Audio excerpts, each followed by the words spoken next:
الرحمن الرحیم الصلاۃ والسلام علیک یا جد الحسن والحسین مولانا و مولا الثقلین۔ خواتین و حضرات، ہم موجود ہیں حضرت دادا جی صاحب سخی لجپال محمد سورج رحمۃ اللہ تعالی علیہ کی درگاہ میں،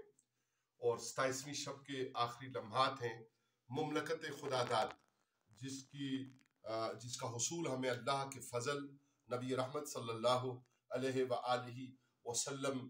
کی منظوری اور اولیاء العظام۔ ہم کہتے ہیں کہ اولیاء کا ہے فیضان پاکستان۔ پاکستان تو اس لیے کہتے ہیں کہ یہ اولیاء العظام ہیں، یہ داتا علی اجمیری ہیں، یا خواجہ معین الدین چشتی اجمیری ہیں رحمت اللہ تعالی علیہ، یا حضرت دادا جی صاحب ہیں، دیگر اولیاء العظام ہیں جن کی مسائی جمیلہ سے یہاں پہ اسلام کی ترویج ہوئی اور وہ ماحول پیدا ہوا کہ جس سے دو قومی نظریہ کی بنیاد رکھی۔ آج جو افراتفری کا عالم ہے، ہم نہ کسی کی حمایت میں اور نہ کسی کی مخالفت میں یہ بات کریں گے، یہ ضرور کہیں گے کہ آج جو افراتفری کا ماحول ہے اس سے بچنے کا طریقہ کیا ہو سکتا ہے۔ اس سے بچنے کا طریقہ آئین پاکستان، دستور اسلامی جمہوریہ پاکستان ہے۔ جب سب لوگ اس کے پابند ہوں گے، وہ دستور جس کے بارے میں یہ بات بھی شامل ہے کہ اس دستور میں کوئی شک قرآن عظیم اور حدیث مبارکہ سے ٹکراؤ والی شامل نہیں ہو سکتی۔ آج ضرورت ہے کہ ہم رجوع لائیں، بجائے اس بات پہ رجوع لانے کے کہ ہم اپنے جو مقاصد ہیں ان کے اوپر زور دیں، اور اپنی طرف سے جو لوگ ہمیں ہدایات دے رہے ہیں اس کے مطابق ہم آگے بڑھیں۔ ضرورت اس بات کی ہے کہ ہم قرآن عظیم کو، نظام مصطفیٰ کریم صلی اللہ علیہ وآلہ وسلم کو، محبت رسول صلی اللہ علیہ وآلہ وسلم کو، محبت اہل بیت اطہار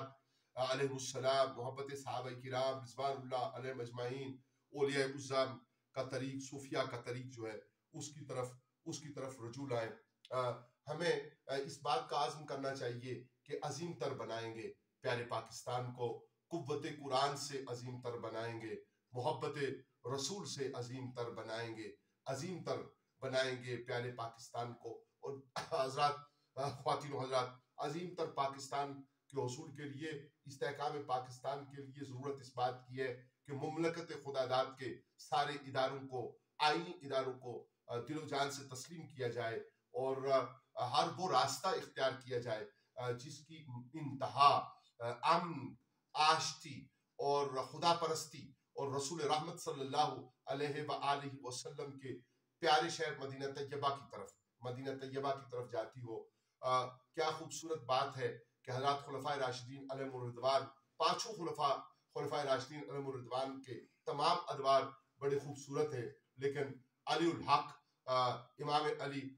کرم اللہ وجہ الکریم، ابی طالب علیہ السلام،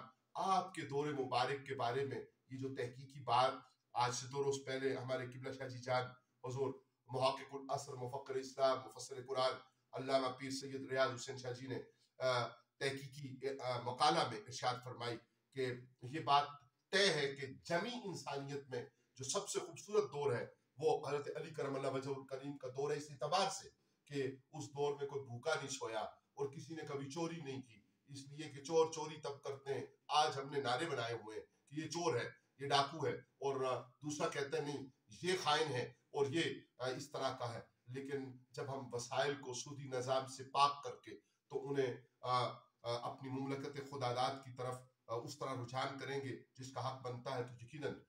چوری چکاری ختم ہوگی، بھوک افلاس ختم ہوگا۔ آج ضرورت ہے کہ بنیادی ضرورتیں عام آدمی تک پہنچیں۔ آج جب وسائل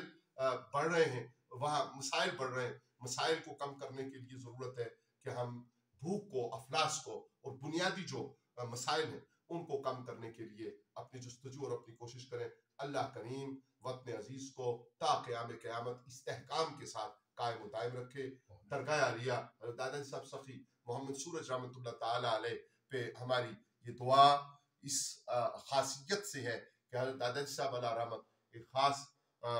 مقام کی شخصیت اور ولی کامل ہیں۔ اللہ تعالیٰ آپ کی چوکھٹ اور آپ کی درگاہ کی برکت سے ہماری دعائیں وطن عزیز کے لیے، بیماروں کے لیے، اور